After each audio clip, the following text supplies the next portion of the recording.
Welcome to the Truth Doctor Show. My name is Dr. Courtney Tracy. I'm known as the Truth Doctor, and on the show, I talk about the world through a mental health lens, using pop culture and the media as my medium. Today, we're reacting to episode 3 from season 1 of Netflix, Wednesday. Here we go. The Nightshades are an elite social club. Emphasis on elite. I said we invited a pledge. She has a legacy. Oh, After the crap she pulled at Bianca's the gonna poke up, hate there's no this. way in hell. I'm not interested in joining. You're seriously turning us down? In Wednesday's therapy sessions, one of the first things that her therapist said to her was, "Are you sure that your antisocial tendencies aren't just based off of a fear of rejection?" And clearly, that's not the issue. The therapist is assuming that Wednesday is afraid of rejection when she's the one doing the rejecting. She's the one that's saying, "I don't want to be a part of your guys' society." We really need to keep this in mind, not only as clients or therapists, but as human beings as well. Just because we've learned that certain people do things for a certain reason, or even just because we do certain things in a certain way, doesn't mean that other people's intentions are the same as ours. This year, Outreach Day culminates in a very special event. A couple days before the Harvest Festival. It was open on Rowan's desk, so I just assumed he stole it after we kicked him out of the Nightshades. How can you do that? The vision. He threw you against the wall with his telekinesis. How did you know that?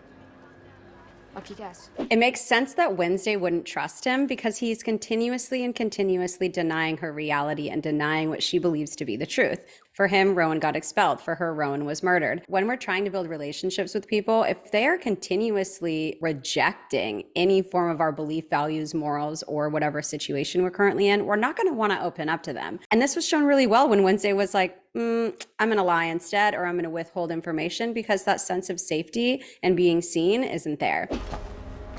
That's him. Interesting. They don't look too excited.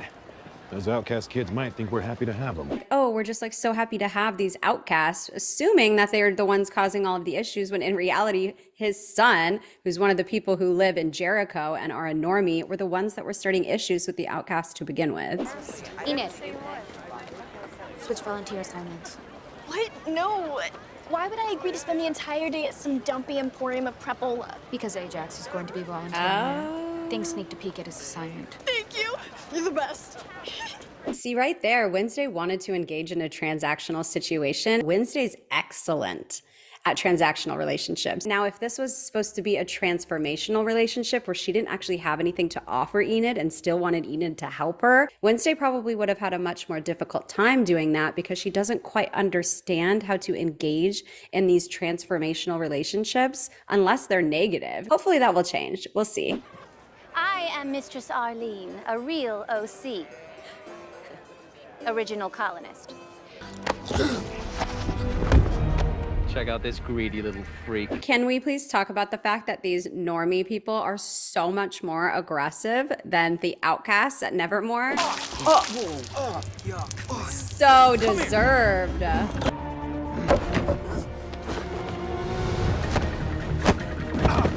Yeah, have we met before? Not officially, but I see you in here every morning. I don't have any friends.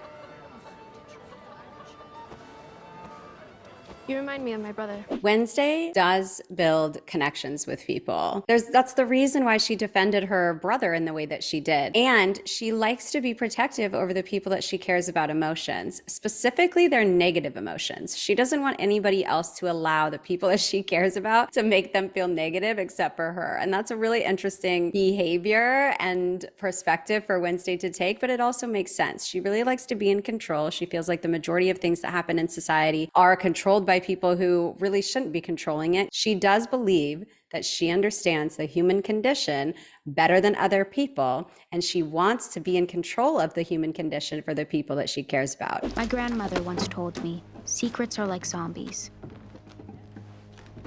They never truly die. Secrets never die. Secrets eat us up inside. Obviously, that's not where she's going with this, but I want you to know that secrets will eat you up inside. We experience the effects of our secrets as well. At times, we experience them more so than the people who we're keeping the secret from. The person who doesn't know is being shielded by the harm, and you might not be telling them because you don't want them to be harmed. You might also not be telling them because you don't want to be harmed and you don't want the consequences of it. The thing is you are trading off inner personal consequences for personal consequences. You will live with that grief or that shame or that guilt or that embarrassment or whatever it is that you did, and you will keep that to yourself. And this is in terms of like if you did something wrong and you're keeping that a secret, you can't really erase it. You might forget it at some point, but even your body is going to be changed for that little period where you are getting yourself to a place where you're like, okay, don't say anything or cover it up. This huge manipulation that you have to go through to hide your secrets really does affect you as a person. There she is. I think this is the girl from my vision.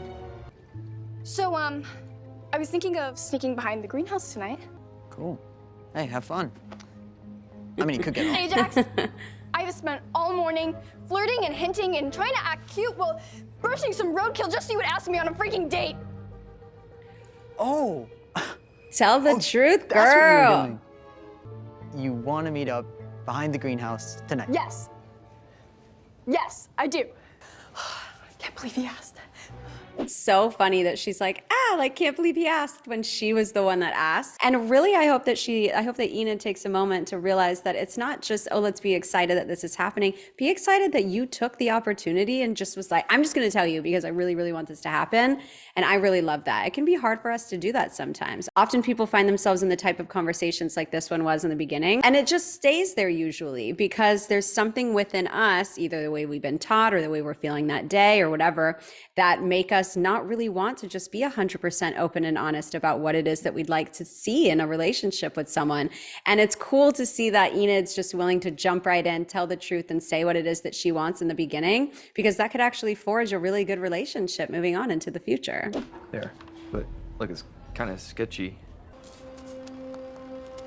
No, I can't just touch something. My visions seem to happen spontaneously.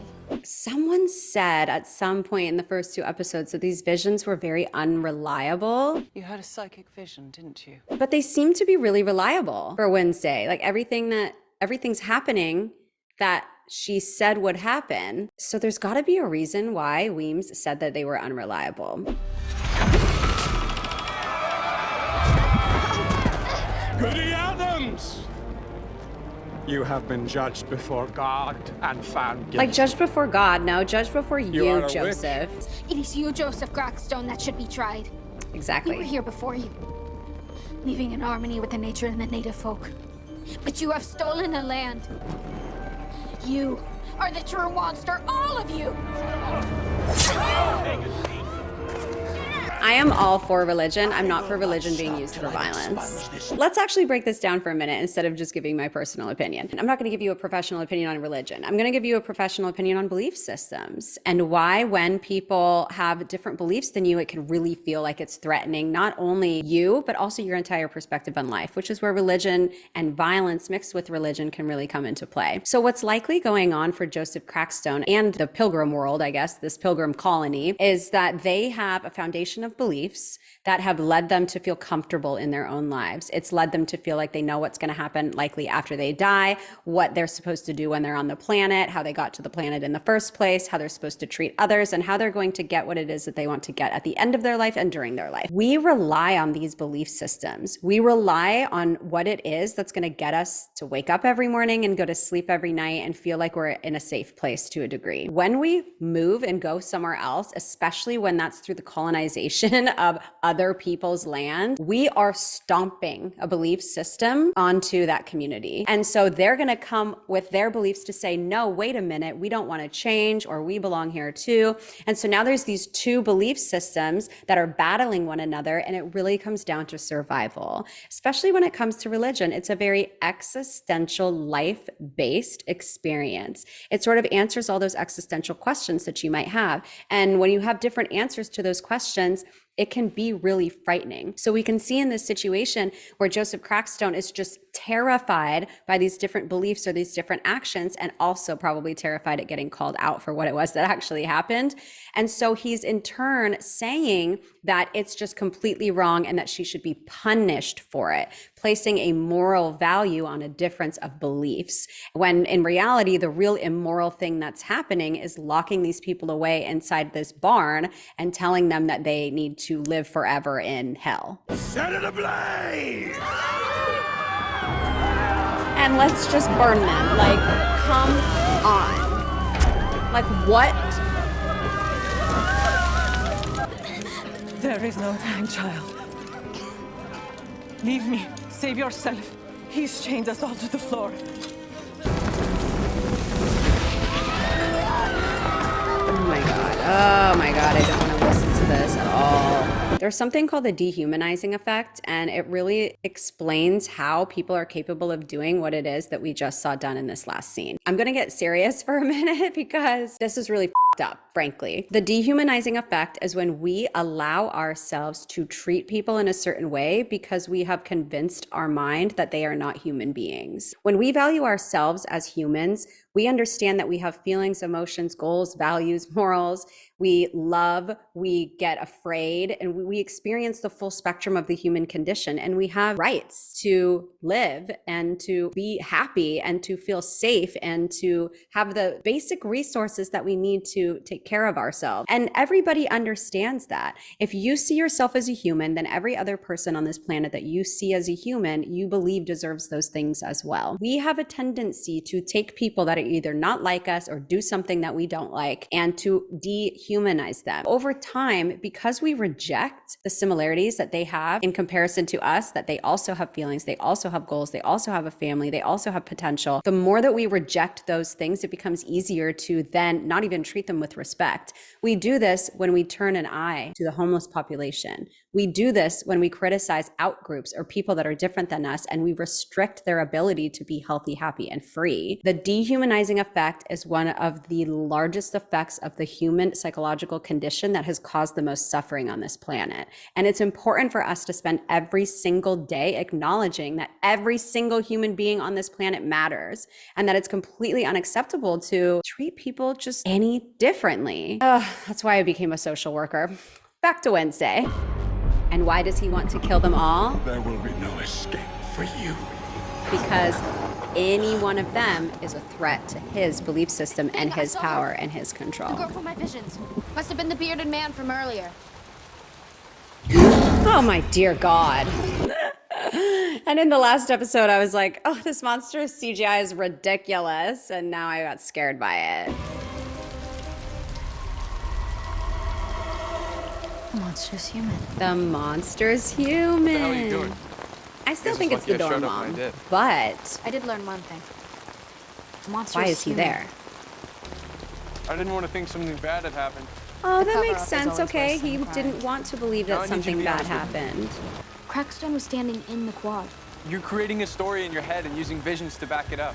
They're telling you what you want to see. Are you mansplaining my power? Are you mansplaining my power? I like that. You're creating a story in your head and using visions to back it up. That's interesting that he is trying to judge Wednesday for doing that. Like, sure, she's using the visions so that she can create a story, so she can follow that story to figure out what happened. But he's doing the same thing. Xavier's doing the same thing. He's creating a story in his head about how Rowan got expelled. He's rolling with that factuality, and she's rolling with the facts that she's having these visions and that she saw what happened happen. We judge other people so frequently for behaviors that we do as well. And there's a term for this. It's called the fundamental attribution error. And what this means is that fundamentally, we will attribute certain reasons for people's behavior differently for ourselves than for other people. So for other people, we usually relate their decisions or their behaviors based off of their disposition or their personality. So basically how they're feeling in that moment or who they are as a person. So we will judge them subjectively. We will say, it's because of what's going on for you personally that you made this decision or that this happened to you. And then if the exact same thing happens for us, we tend to focus that mainly on the environment or the situation. I were to, let's say, have these two characters in a session, I'd have Xavier and I would have Wednesday. Xavier would be saying, she's just doing this because she thinks in her mind, because of what she believes, that she saw this monster kill Rowan and that her visions are correct. And then he would say about himself, well, for me, I heard from the headmaster that Rowan was expelled and I saw him that morning. And these are all situational, environmental reasons why I believe what I believe. And Wednesday's these reasons, situationally and environmentally, don't matter as much. And that's just simply because of the error of the human condition. We fundamentally apply attributes to ourselves and other people differently. And part of the work of really learning to understand people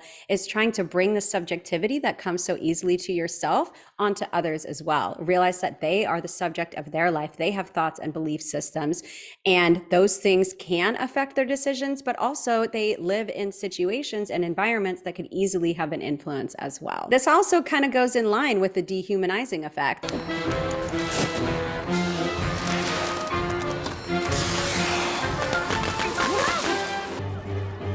Now, I don't think that this is necessarily fair to put so much fear in the people that are currently living in the town.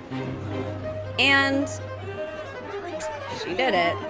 You're a trouble magnet. If trouble means standing up to lies, decades of discrimination, centuries of treating outcasts like second-class citizens. But the world isn't always black and white. There are shades of gray. Maybe for you. But it's either they write our story or we do. The monster? Wish me luck. If he breaks her heart, I'll nail gun his. Oh.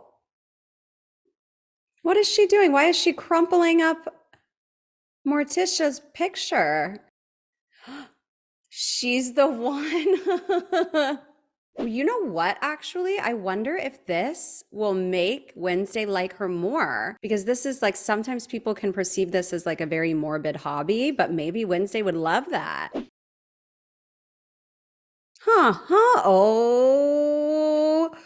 Oh, now he can see the monster.